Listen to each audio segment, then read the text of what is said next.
या एअरपोर्टला अजिबात कुठल्याच परिस्थितीत आम्ही नरेंद्र मोदींचं नाव देऊ देणार नाही. या एअरपोर्टला दिवा पाटील साहेबांचंच नाव द्यावं लागेल. हा सत्याग्रहाची भूमिका ही काँग्रेस पक्षाची आहे आणि त्या अनुषंगानं आमचे सर्व महाराष्ट्रातील काँग्रेस पक्षाचे खासदार यांनी ही लोकसभेत मागणी केली आहे.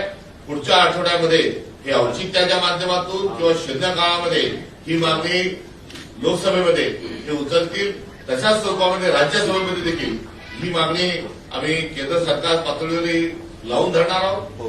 दुसरं 22 तारखेपासून जे सर्व भूमिपुत्रांच्या अनुषंगाने एकत्रित स्वरूपामध्ये सर्व पक्षीय आणि सर्व संघटनात्मक जे आंदोलन आहे त्या आंदोलनामध्ये आमचा सहभाग राहणार आहे आणि इतपर जर हे नाव दिलं नाही तर रस्ता रोकोसारखं थेट विमानतळावर जाऊन नाव देण्याच्या अनुषंगानं नामफलकाच्या अनावरणासारखी आंदोलनात्मक भूमिका ही काँग्रेस पक्ष घेणार आहे.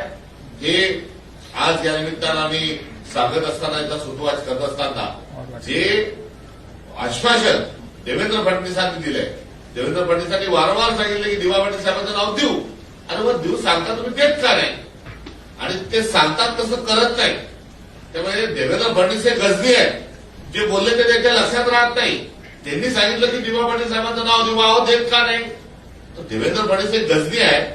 त्याच्यामुळे त्यांनी देतो सांगितल्यावर दिवा पाटील साहेबांचं नाव देतो सांगितल्यावर अद्यापपर्यंत देत नाही तर त्यांना विसर पडलाय का आणि त्यांना जर विसर पडला असेल तर आम्ही शंखपुष्टी त्याच्या बाटली ही आंदोलनाच्या माध्यमातून द्यायची का याचं उत्तर मुख्यमंत्र्यांनी कुठेतरी द्यावं ही देखील आमची आजच्या या पत्रकार परिषदेच्या अनुषंगानं ही मागणी आहे.